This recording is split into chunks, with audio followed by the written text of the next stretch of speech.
sekalian, jumpa lagi bersama Bobby Christian dalam acara Peanut Butter.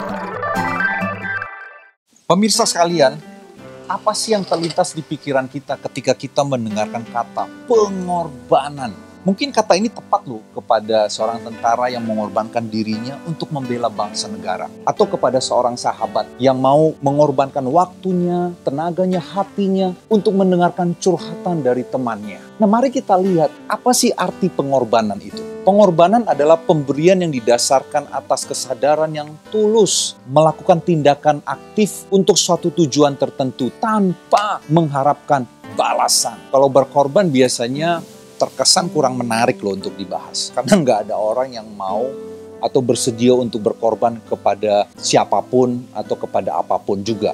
Tapi mari kita belajar loh. Ada satu tokoh di dalam firman Tuhan, satu tokoh yang mau berkorban buat orang lain, yaitu Yesus Kristus. Kita belajar dari pengorbanan yang Yesus lakukan loh saudaraku.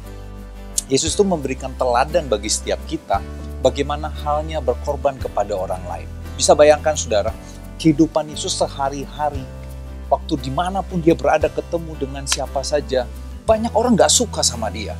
Dicemooh, diolok-olok, dihina, harga dirinya tercoreng-coreng. Tapi reaksi Yesus kita lihat saudara, dia sabar. Dia berkorban punya satu tujuan yang mulia, yaitu menyelamatkan manusia. Sehingga pada akhirnya, finalnya, dia menyerahkan nyawanya untuk supaya siapa yang percaya tidak binasa, beroleh hidup yang kekal. Dengan kasihnya yang luar biasa, sehingga manusia bisa mengalami keselamatan saudara. Seperti terdapat dalam Yohanes 15 ayat 13 berkata seperti ini. Tidak ada kasih yang lebih besar daripada kasih seorang yang memberikan nyawanya untuk sahabat-sahabatnya. Berarti pengorbanan Yesus ini dibangun di atas dasar kasih. Kasih yang tulus, tanpa pamrih, tanpa syarat.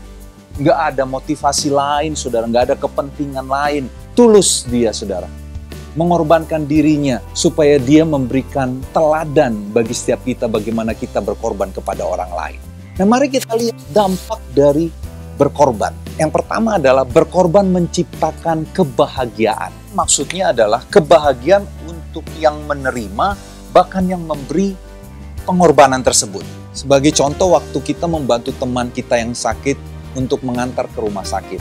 Padahal kita sendiri juga sibuk, tapi kita mau menolong teman kita dan teman kita mengalami pertolongan. Teman kita bahagia, otomatis kita pun mengalami kepuasan tersendiri. Kita mengalami kebahagiaan, sama-sama mengalami kebahagiaan. Wow, dampak luar biasa kan? Yang kedua adalah berkorban menciptakan teladan. Artinya begini, waktu kita rela berkorban kepada orang lain, bukan justru menciptakan orang menjadi manja, enggak. Tetapi melainkan mempersiapkan atau memberikan didikan kepada orang tersebut. Karena ketika kita memberi teladan pada waktunya nanti, orang tersebut pun bisa menjadi teladan untuk menolong orang lain. Artinya adalah kita sedang menabur benih teladan hidup untuk melayani sesama. Apa sih sebenarnya yang kita korbankan? Ya tentulah pengorbanan itu banyak hal saudara. Bisa waktu, pikiran, perasaan, bahkan materi kita. Nah, semua yang kita korbankan harus punya tujuan yang mulia, bukan untuk kepentingan pribadi, tetapi kepentingan orang lain. Sebenarnya, berkorban itu yaitu untuk mengalahkan diri kita sendiri untuk tidak egois. Karena orang egois itu tidak berani berkorban untuk orang lain. Pemirsa sekalian, hidup yang berdampak adalah hidup yang mau berkorban kepada orang lain, bukan mengorbankan orang lain. Pengorbanan akan berbicara jauh lebih efektif daripada kata-kata yang paling keras sekalipun. Berarti pengorbanan itu adalah salah satu cara menyadarkan orang lain tentang arti kehidupan berbagi. Terakhir dari saya, seseorang diteladani bukan hanya apa yang sudah dia miliki, tetapi pengorbanan yang memberikan dampak baik kepada sesama. Selamat hidup berkemenangan.